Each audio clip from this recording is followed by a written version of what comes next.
Hey YouTube, this is the Robinhood Investor. Hope you had a great week of trading. As always, I really appreciate your support. So if you like this video, give it a thumbs up. And if you want to learn about investing, subscribe to this channel. Today I'm going to talk about a stock that reported earnings past week on May 21st after market close. That stock is Splunk, ticker symbol SPLK, currently priced at $184 per share. And on Friday, it traded up 12.73%, and it traded upwards after market close as well. Past year, up 37.9%, and past 5 years, up 168%. Scrolling down a bit, market cap is $29 billion. P ratio does not exist because they're not profitable, and dividend yield is 0, which means they're reinvesting all profits back into growth. So taking a look, scrolling down, Splunk continues to see acquisitions down the road, so they continue to grow their business, and their large deals rose 76% in first quarter 2020. So that's great to see that Splunk is growing overall as a business. It's more of a growth story and has a lot of potential upside. Taking a look at analyst ratings, currently 79% give it a buy, 18% give it a hold, and 3% give it a sell.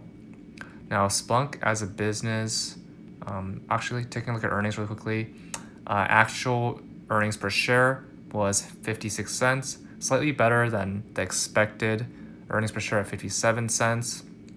But as you can see, from Q1 2020 to Q1 2021, it's been trending downwards. Prior to this past quarter, it was trending upwards, which is good to see that trajectory. But Q1 2021 really took a hit.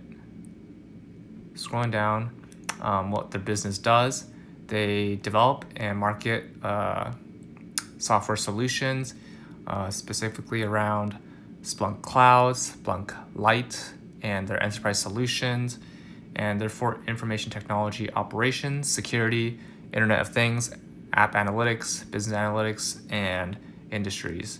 So they're in the software space, and it's all based on a subscription model.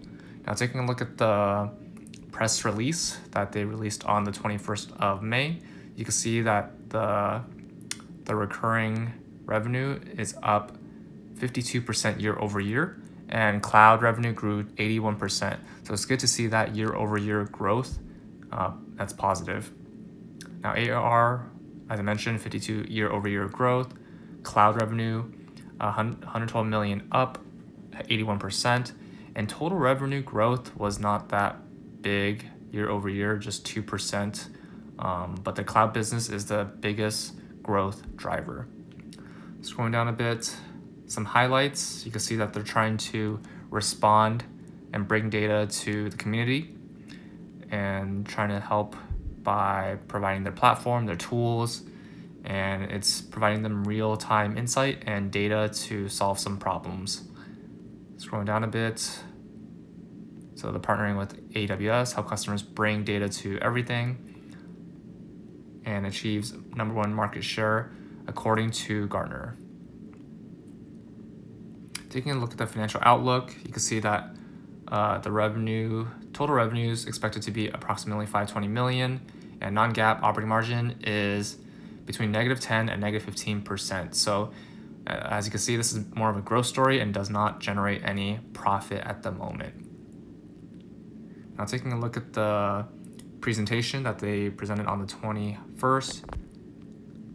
So the annual recurring revenue, you want this to be a larger number because that's because this is a subscription-based business model. You want the ARR to be positive. That means 52% of the 1.7 billion, that was the recurring revenue from previous year. So you can see right here, total annual recurring revenue represents the annualized revenue run rate of subscription, yada yada yada. So we want this number to be bigger. Cloud ARR is 82%, so that's the highest retention and the growth driver. Scrolling down a bit. So transition to subscription model, cloud contribution to total software TCV.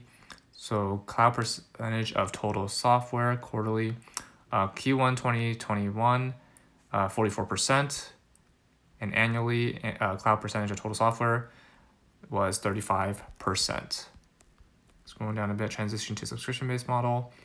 The cloud contribution to total revenue, that's 26%. It's a huge jump from the previous quarter and pretty significant jump from the previous year. And annual cloud percentage of total revenue, that's 13%. So cloud is a big chunk of their business and is a big growth driver. So increasing top line visibility, remaining performance obligation, total RPO in millions. You can see that's 1.7 billion and 44% for Q1 2021. And current RPO in millions, 994 million. That's 30% in Q1 2021. So overall, as a business, it's growing rapidly even during these times. But in terms of the profitability, it's not doing well. So global expansion, you can see that US is 65% versus international, 35%. Cloud revenue, 82% US, 18% international. So it's not, in terms of market share, it's not growing as much internationally. It's mostly in domestic.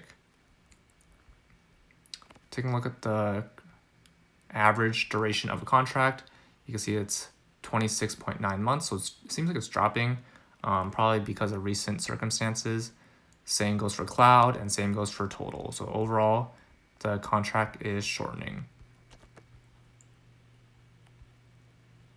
So delivering high value to our customers.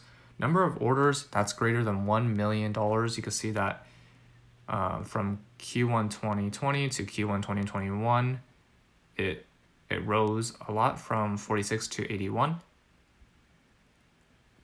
And you can see that from FY19 to FY20 fiscal year, it also rose by 100 and at 25%.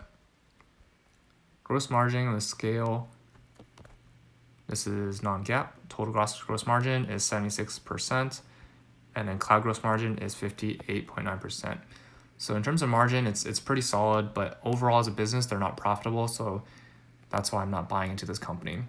So sustainable high growth through transition, you can see that the ARR, annual recurring revenue in millions, it's growing significantly in terms of projections, which is great to see that growth story.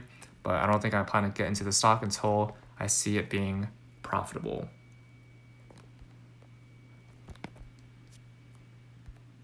So that's all for this video. What are your thoughts on Splunk? Comment down below. Remember to use more full links below, and both of us get $20 for using personal capital or free stock for using Robinhood. If you like this video, give it a thumbs up. And if you want to learn more about investing, subscribe to this channel. See you in the next video.